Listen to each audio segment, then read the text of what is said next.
Moving from the edge of the Black Forest to the warm Mediterranean coast can be a very big change. And for someone who actually went through this change, does he regret his decision? And this is exactly something we're going to find out today. Hi guys, my name is Jihao and I'm from Shanghai, China. I lived in the US for 3 years when I was a kid, and now I'm studying archaeology and psychology at Uni Freiburg in Germany. I'm currently doing an Erasmus internship here in Nice as a tour guide, while still taking online courses from Uni Freiburg. My internship will end officially this month, so therefore comes the question, when should I go back to Freiburg? Now, since the next semester will also be online because of coronavirus, this actually gives me the opportunity to stay here in Nice for a bit longer than expected. So at some point in the coming months, I need to make up my mind about my future plan, which is going to be an important but tough decision. So by making this video, I hope to sort out my mind by sharing with you my personal thoughts on how it feels to live in both cities. So until now, I've lived in Freiburg for almost a year and almost half a year in Nice, and therefore I would say I have a fairly good understanding on both cities. And as usual, I'll be making comparisons from different aspects, so let's dig into it. So most normal YouTubers would start by comparing, let's say, the culture, the weather, the lifestyle, etc. But as an unconventional YouTuber, I start by talking the weirdest aspect, which is establishing social connections. So when talking about the quality of life, people would often focus on their living condition. But for me, what kind of people you meet in your daily life plays an important, if not decisive role. So let's talk about Nice first. So as you all know, Nice is a quite touristy city. It's located in the Côte d'Azur, right between Monaco and Cannes, making it the perfect home base to discover the whole region. Just to let you know how touristy Nice is, the population of Nice is around 340,000, but it hosts over 5 million tourists annually. So with this astonishing amount of tourists, it's not surprising that most of the people you meet here in Nice are related to tourism one way or the other. So for the people that come to Nice, they can be in general divided into 3 categories. First of all, tourists, of course. Second, people who work in the tourism industry, like me for example. And third, people who come here for work and study, but in the hope of living like on vacation every day. So in a way, everyone who comes to Nice is a tourist, no matter why he or she is here. So what happened is that the people of Nice somehow adapts the so-called tourist mentality quite easily and apply it into interpersonal relationships. Now let me explain here what I mean by tourist mentality.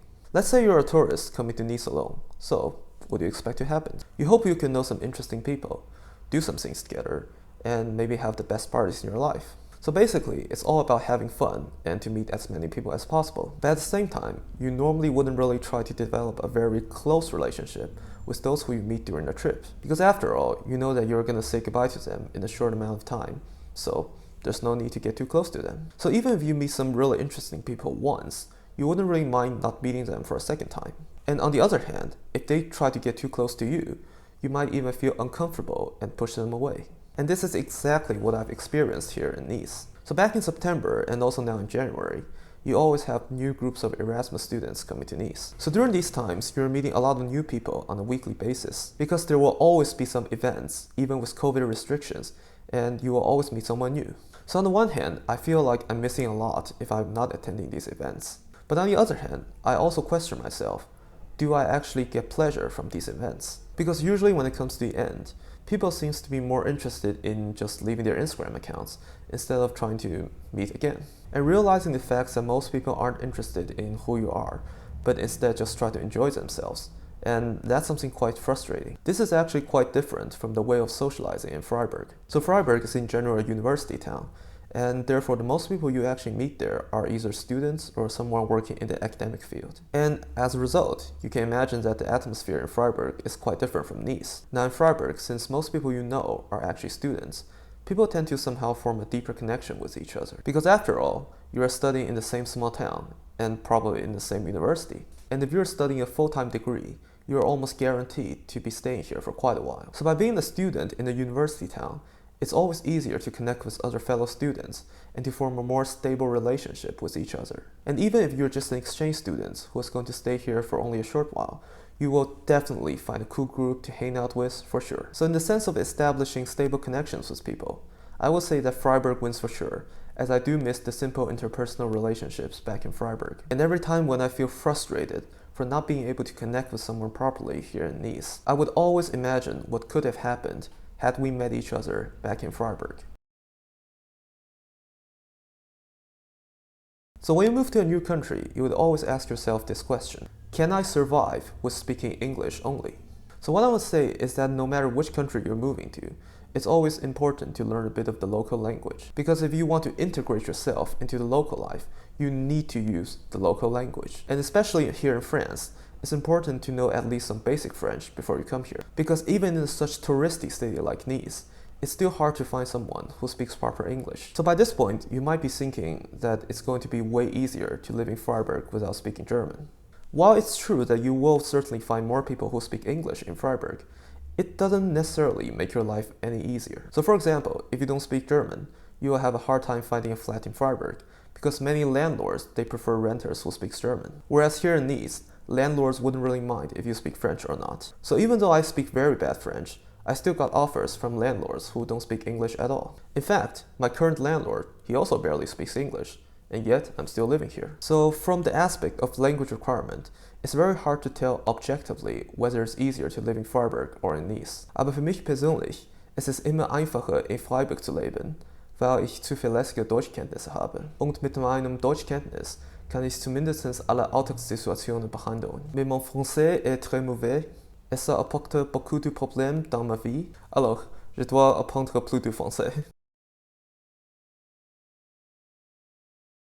So as a famous tourist destination, Nice wins for sure when it comes to environment and lifestyle. After all, we have over 300 days of sunshine here in Nice annually, and the Mediterranean Sea here is absolutely stunning. So personally, I'm a big fan of the Mediterranean culture, and that's also one of the reasons why I choose to study archaeology. So by staying close to the Mediterranean Sea, I feel more connected to a cultural environment which I appreciate. And for me, living near the sea brings me not only beautiful scenery, but it's also somehow good for my mental health. Because when I look at the boundless sea, I feel that my life is not limited to a certain area, but somehow connected to a wider world. And this kind of openness works perfectly well when it comes to preventing me from depression. Now of course, if I live near the gloomy Baltic Sea, I might think a bit differently. But thanks to the Mediterranean sun, the sea is quite healing for me actually. And speaking of being connected to the world, the location of Nice is also a very important factor. Because if you just look at the map, you'll be surprised at how many great places there are around Nice. So within 20 minutes of train ride, you'll be able to arrive at beautiful tourist destinations such as Cannes, Antibes, Villefranche-sur-Mer, Aix, and Monaco. And also within 2 hours of train ride, you can access as west as Marseille and as east as Genoa and Torino in Italy. So when it comes to hanging out in the weekend, the Nice way of doing things is to simply hop on a train and to spend a nice day in, for instance, Monaco. But of course, if you just want to chill in the city, the beautiful beach of Nice is always the place to be. So just grab some beer and food, find a good group to hang out with, and you could literally sit there for the whole day. Now I'm not saying Freiburg is not beautiful or anything, because the summer days in the Black Forest are also stunning. But I think Freiburg is a bit too small for me, and its location just makes you feel a bit disconnected from the outside world. And honestly speaking, there also aren't that many great places to hang out in Freiburg. I mean, sure, we could go chill at Zee Park or even Offingensee. But let's face it, they're by no means as interesting as going to the beaches in Antibes. And this is actually my biggest attachment to Nice, because once you come here, you naturally fall in love with the Mediterranean, and therefore making the farewell something heartbreaking. So like most people who come to Nice, I did come here with the intention of enjoying my life. But that's not the only reason why I'm here, because the opportunity of working here as a tour guide is also something I really value. So I love history and culture, and I also love meeting new people. So for me, tour guiding is something I've always wanted to try. And I do consider tour guiding as a potential career in which I'm willing to work in the future. Now the thing is, before I come to Nice, I've never tried tour guiding before. So I want to figure out how to do tour guiding properly and whether I enjoy doing it or not. So in this case, an internship position as a tour guide is a perfect opportunity for me, because by taking this position, I will figure out everything that I need to know. So after working for 5 months, I found out that I do enjoy tour guiding, and that's actually something that suits me quite well. So for me, tour guiding is definitely something I'm willing to do in the future, whether as a part-time job or a full-time career. Now of course, I can do tour guiding wherever I live, and once I'm back in Freiburg, I will definitely do tour guiding as a part-time job for sure. So by doing tour guiding in Freiburg, it would definitely be a lovely continuation of my life here in Nice. But after all, it's going to be a completely different feeling, and I know that I'm not going to feel the same as while I'm here in Nice. So I was thinking, if possible, I would definitely love to come back to Nice every once in a while to keep doing tour guiding. Because aside from personal attachment, Nice could actually offer so many job opportunities if I decide to work in the tourism industry. For example, I could potentially do tour guiding in nearby cities as well, like Antibes or Monaco for instance. But there's more than just tour guiding, because recently I'm also beginning to learn how to operate drones with this Ruko U11 drone. So of course, now I'm just a beginner, but I do believe that one day I will be quite proficient in operating drones. And with the beautiful sceneries of the Côte d'Azur, I do believe that there's a high demand in drone footages. And this would definitely be another opportunity worth exploring. So these are just some opportunities that I can think of, and I do believe that Nice could offer way more than that. Now I understand that with the coronavirus still going on, it's quite hard to find a job in tourism. But the coronavirus will not last forever, so it's always good to look forward to the future and to be prepared for it. So in the end, it's really hard to tell which city is better, because both cities have significant pros and cons. Well, of course, the ideal situation would be that the city of Freiburg could somehow be airdropped onto the Côte d'Azur.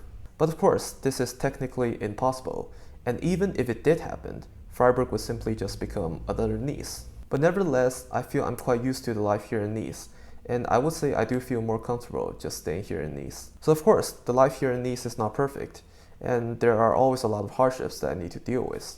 But I'm still glad that in last May, I made the decision to come to Nice to explore the city as well as its lifestyle. Now I do believe that the time will come one day when I have to say goodbye to Nice. But I do believe that this will not be a farewell forever, because I will try to return here someday, whether for work or just for vacation. And before that, I will try to stay here as long as possible to enjoy my every moment with the Mediterranean. I hope that if you're interested in both cities, you will find this video somehow helpful and it helped to refresh your impressions on both cities. And also I hope as someone who has lived in both cities, I could somehow contribute to connecting the city of Freiburg and Nice together. And most importantly, I hope that you could visit these two great cities, and I will greet you with my warmest welcome. And before that, let's pray that the coronavirus could end as soon as possible, and that our lives could be back to normal again.